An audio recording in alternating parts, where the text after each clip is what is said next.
നമസ്കാരം, ഞാൻ ജിനേഷ്. രാമായണത്തിലെയും മഹാഭാരതത്തിലെയും കോമൺ ക്യാരക്ടേഴ്സിനെ കുറിച്ചുള്ള രണ്ടാമത്തെ വീഡിയോയിലേക്ക് സ്വാഗതം. ഇന്ന് നമ്മൾ പറയുന്ന ആദ്യത്തെ കഥാപാത്രം ദുർവാസാവ് മഹർഷിയാണ്. ദുർവാസാവ് മഹർഷി രാമായണത്തിൽ രണ്ട് മർമ്മപ്രധാനമായ ഭാഗങ്ങളിലാണ് പ്രത്യക്ഷപ്പെടുന്നത്. രാമലക്ഷ്മണന്മാരുടെ വനവാസകാലത്ത് ദുർവാസാവ് മഹർഷി ശ്രീരാമനെയും സീതാദേവിയെയും കണ്ടുമുട്ടുന്നുണ്ട്. അവിടെ വെച്ച് ദുർവാസാവ് മഹർഷി ഒരു പ്രഡിക്ഷൻ നടത്തുന്നു. ശ്രീരാമനും സീതാദേവിക്കും കുറച്ചു കാലത്തേക്കെങ്കിലും പിരിഞ്ഞിരിക്കേണ്ടി വരുമെന്നും വിരഹ ദുഃഖം അനുഭവിക്കേണ്ടി വരുമെന്നും.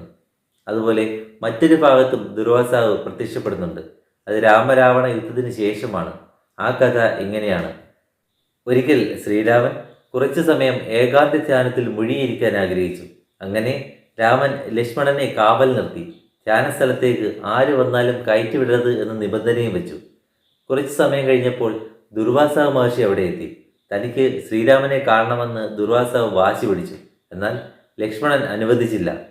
ക്ഷിപ്രകോപിയായ ദുർവാസാവ് കടുത്ത കോപിഷ്ഠനാവുകയും താൻ അയോധ്യയെ ശപിച്ചു കളയും എന്ന് ഭീഷണി മുഴക്കുകയും ചെയ്തു. ഗത്യന്തരമില്ലാതെ ലക്ഷ്മണൻ ദുർവാസാവിനെ അകത്തേക്ക് കടത്തിവിട്ടു.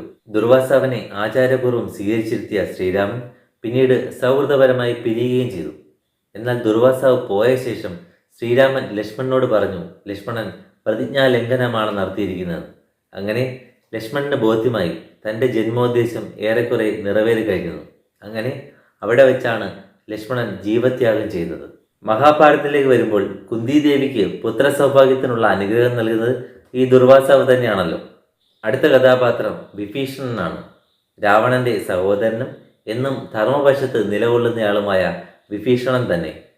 യുധിഷ്ഠിരന്റെ രാജസൂയ സമയത്ത് വിഭീഷണൻ പാണ്ഡവരെ കാണുകയും ആചാരപൂർവ്വം രത്നങ്ങളും മുത്തുകളും പവിഴങ്ങളും ധാന്യങ്ങളുമൊക്കെ നൽകി ആദരിക്കുകയും ചെയ്യുന്നുണ്ട്.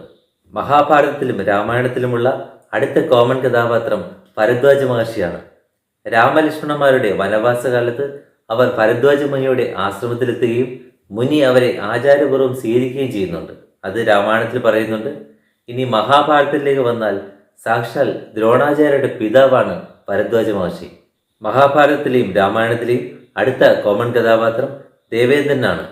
രാമായണത്തിൽ ബാലിയുടെ പിതാവാണ് ദേവേന്ദ്രൻ. അതുപോലെ മഹാഭാരതത്തിലേക്ക് വരുമ്പോൾ സാക്ഷാൽ അർജുനന്റെ പിതാവ് ദേവേന്ദ്രൻ തന്നെ. അടുത്തത് വായുദേവനാണ്. രാമായണത്തിൽ വായുദേവൻ സാക്ഷാൽ ഹനുമാന്റെ പിതാവാണല്ലോ. മഹാഭാരതത്തിലേക്ക് വരുമ്പോൾ ഭീമസേനന്റെ പിതാവും വായുദേവൻ തന്നെ. അതുപോലെ സൂര്യദേവൻ രാമായണത്തിൽ സുഗ്രീവന്റെ പിതാവും മഹാഭാരതത്തിലേക്ക് വരുമ്പോൾ കർണന്റെ പിതാവുമാണല്ലോ. രാമായണത്തിലെയും മഹാഭാരതത്തിലെയും അടുത്ത കോമൺ കഥാപാത്രം മയൻ എന്ന അസുരനാണ്. സാക്ഷാൽ രാവണന്റെ പത്നിയായ മണ്ഡോദരിയുടെ പിതാവാണ് മയൻ. മഹാഭാരതത്തിലേക്ക് വരുമ്പോൾ മയൻ പ്രത്യക്ഷപ്പെടുന്നത് കാണ്ഡവദഹനം എന്ന ഭാഗത്താണ്. കാണ്ഡവദഹനം വളരെ ഡീറ്റെയിലായി പറയുന്ന കഥയാണ്. ഒരു വീഡിയോ തന്നെ ചെയ്യേണ്ടി വരും. എന്നാൽ ചുരുക്കി പറയാം. ഒരിക്കൽ അഗ്നിദേവന് ദഹന സംബന്ധമായ കുറച്ച് പ്രശ്നങ്ങൾ പിടിപെട്ടു. അത് പരിഹരിക്കാനായി ഔഷധ സസ്യങ്ങൾ നിറഞ്ഞ കാണ്ഡവവനം വിഴുങ്ങാൻ, അതായത് അഗ്നിക്കിരയാക്കാൻ അഗ്നിദേവൻ ആഗ്രഹിച്ചു. പക്ഷേ ദേവേന്ദ്രൻ ഇതിനെ എതിർക്കുമെന്ന് അഗ്നിദേവൻ അറിയാമായിരുന്നു. കാരണം ദേവേന്ദ്രൻ്റെ ഉറ്റ സുഹൃത്തായ തക്ഷകൻ വസിച്ചിരുന്നത് കാണ്ഡവവനത്തിലായിരുന്നു. പിൽക്കാലത്ത് അഭിമന്യുവിൻ്റെ മകനായ പരീക്ഷിത്തിൻ്റെ മരണത്തിന് കാരണമായ സാക്ഷാൽ തക്ഷകൻ എന്ന നാഗൻ തന്നെയാണ് അത്. ദേവേന്ദ്രനോട് എതിരിട്ട് നിൽക്കാൻ സഹായിക്കണം എന്ന് അഭ്യർത്ഥിച്ച് അഗ്നിദേവൻ ശ്രീകൃഷ്ണനെയും അർജുനെയും സമീപിച്ചു. എന്നാൽ അർജുനെ ദേവേന്ദ്രനോട് എതിരിട്ട് നിൽക്കാൻ കേപ്പബിൾ ആക്കാൻ വേണ്ടി ഗാണ്ഡീവം എന്ന സവിശേഷപ്പെട്ട വില്ല് അഗ്നിദേവൻ അങ്ങനെ അർജുന് നൽകി. അങ്ങനെ ദേവേന്ദ്രനും അർജുനും തമ്മിൽ, അതായത് പിതാവും പുത്രനും തമ്മിൽ ചെറിയ പോരാട്ടമൊക്കെ നടന്നെങ്കിലും ഒടുവിൽ അവർ ഒത്തുതീർപ്പെത്തുകയും തക്ഷകൻ അവിടെ കാണ്ഡവവനത്തിൽ നിന്ന് മാറി താമസിക്കുകയും ചെയ്തു. കാണ്ഡവവനം അഗ്നിക്കിരയാക്കുമ്പോൾ അവിടെ നിന്ന് രക്ഷപ്പെട്ട ഒരാൾ മയൻ എന്ന അസുരനാണ്. തൻ്റെ ജീവൻ വിട്ടു നൽകിയതിന് മയൻ അർജുനോടും ശ്രീകൃഷ്ണനോടും നന്ദി പറഞ്ഞു. പിന്നീട് കാണ്ഡവദഹനം നടന്ന സ്ഥലത്ത്, അതായത് കാണ്ഡവവനം കത്തിച്ചാമ്പലായ സ്ഥലത്ത് പാണ്ഡവർക്ക് വേണ്ടി ഇന്ദ്രപ്രസ്ഥം എന്ന മനോഹരമായ ഒരു നഗരി നിർമ്മിച്ചു നൽകുകയും ചെയ്യുന്നു ശില്പിയായ മയൻ. മറ്റൊരു കോമൺ കഥാപാത്രം, അതായത് രാമായണത്തിലെയും മഹാഭാരതത്തിലെയും കോമൺ കഥാപാത്രം കുബേരനാണ്. സാക്ഷാൽ രാവണന്റെ പിതൃ സഹോദരനാണ് കുബേരൻ. യഥാർത്ഥത്തിൽ കുബേരനെ സ്ഥാനഭ്രഷ്ടനാക്കിയാണ് രാവണൻ അധികാരം പിടിച്ചെടുക്കുന്നത് തന്നെ. മഹാഭാരതത്തിലേക്ക് വരുമ്പോൾ കുബേരനെ അടയാളപ്പെടുത്തുന്നത് സമ്പത്തിൻ്റെയും സമൃദ്ധിയുടെയും കാവൽക്കാരനായിട്ടാണ്.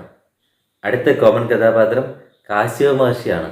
രാമായണത്തിലേക്ക് വരുമ്പോൾ ശ്രീരാമന് കഠിന പരീക്ഷണങ്ങളെ അതിജീവിക്കാനുള്ള ആദിത്യ ഹൃദയം എന്ന ഉപദേശം നൽകുന്നത് കാശ്യപ മഹർഷിയാണ്. മഹാഭാരതത്തിലേക്ക് വന്നു കഴിഞ്ഞാൽ സാക്ഷാൽ ദ്രോണാചാര്യർക്ക് ബ്രഹ്മാസ്ത്രം നൽകി അനുഗ്രഹിക്കുന്നതും ഇതേ കാശ്യപ മഹർഷി തന്നെ. മറ്റൊരാൾ നാരദ മഹർഷിയാണ്. രാമായണത്തിൽ പല ഭാഗങ്ങളിലായി നാരദ മഹർഷി പ്രത്യക്ഷപ്പെടുന്നുണ്ട്. അതുപോലെ മഹാഭാരതത്തിലേക്ക് വരുമ്പോൾ പാണ്ഡവരും കൗരവരും തമ്മിലുള്ള ഒത്തുതീർപ്പ് ചർച്ചയ്ക്കായി ശ്രീകൃഷ്ണനൊപ്പം ഹസ്തിനപുരത്തേക്ക് പോകുന്നത് ഇതേ നാരദ മഹർഷി തന്നെയാണ്. ഈ ലിസ്റ്റ് പൂർണ്ണമാണെന്ന് ഒരിക്കലും അവകാശപ്പെടുന്നില്ല. ഇനിയും മറ്റ് കോമൺ കഥാപാത്രങ്ങളുണ്ടെങ്കിൽ അവരുടെ പേര് കമൻറ്റ് ചെയ്യുക. കമൻറ്റ് ബോക്സിൽ അത് പിൻ ചെയ്തിടാം. അങ്ങനെ ലിസ്റ്റ് പൂർണ്ണമാക്കാൻ സഹായിക്കുക. വീഡിയോ ഇഷ്ടമായെങ്കിൽ ലൈക്ക് ചെയ്യുക. അഭിപ്രായങ്ങളും കമൻറ്റ് ചെയ്യുക. ക്ഷമയോടെ കേട്ടിരുന്നതിന് നന്ദി. മറ്റൊരു വീഡിയോയിൽ കാണാം. താങ്ക്